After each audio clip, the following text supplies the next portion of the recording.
আসসালামু আলাইকুম বন্ধুরা, এটা একটা বেকারি স্টাইলের কেক। আর এই কেকটা কিন্তু একদম ওভারলোড চকলেট কেক। আর এই যে দেখতে পারতেছেন হলুদ কালার, তারপরে হালকা স্কাই কালার, তারপরে সবুজ কালারগুলো, এগুলো সবই চকলেট দিয়ে করা। হোয়াইট চকলেটের মধ্যে হালকা কালার মিক্স করে এই মার্বেল কালারটা আমি এনেছি।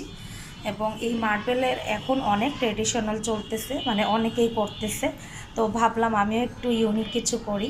এর আগেও অনেকগুলো মার্বেল করেছি আমি, কিন্তু এটা আমি কখনো করিনি।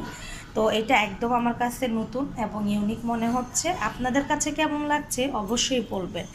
এখানে চকলেট টপারগুলো দেখুন, আমি একটু ডিজাইন করে দিয়েছি। এইখানে একটু অন্যরকম, আর এই পাশগুলোতে আবার একটু অন্যরকম করে দিয়েছি, যাতে দেখতে একটু ইউনিক লাগে। আর লেখাটা অবশ্যই আমার কাছে এইবার একটু ভালোই লাগতেছে দেখতে, কারণ এই কালারের মধ্যে লালটাই খুব বেস্ট হবে বলে মনে হলো, তাই লাল কালার দিয়ে লেখাটা করে দিলাম।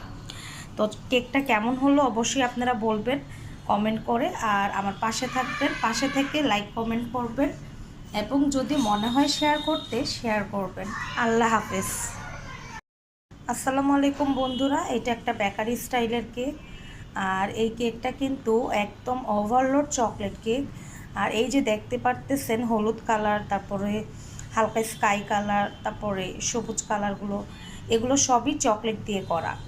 হোয়াইট চকলেটের মধ্যে হালকা কালার মিক্স করে এই মার্বেল কালারটা আমি এনেছি।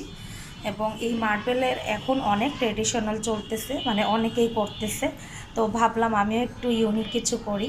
এর আগেও অনেকগুলো মার্বেল করেছি আমি, কিন্তু এটা আমি কখনো করিনি। তো এটা একদম আমার কাছে নতুন এবং ইউনিক মনে হচ্ছে। আপনাদের কাছে কেমন লাগছে অবশ্যই বলবেন। এখানে চকলেট টপারগুলো দেখুন, আমি একটু ডিজাইন করে দিয়েছি। এইখানে একটু অন্যরকম, আর এই পাশগুলোতে আবার একটু অন্যরকম করে দিয়েছি, যাতে দেখতে একটু ইউনিক লাগে। আর লেখাটা অবশ্যই আমার কাছে এইবার একটু ভালোই লাগতেছে দেখতে, কারণ এই কালারের মধ্যে লালটাই খুব বেস্ট হবে বলে মনে হলো, তাই লাল কালার দিয়ে লেখাটা করে দিলাম।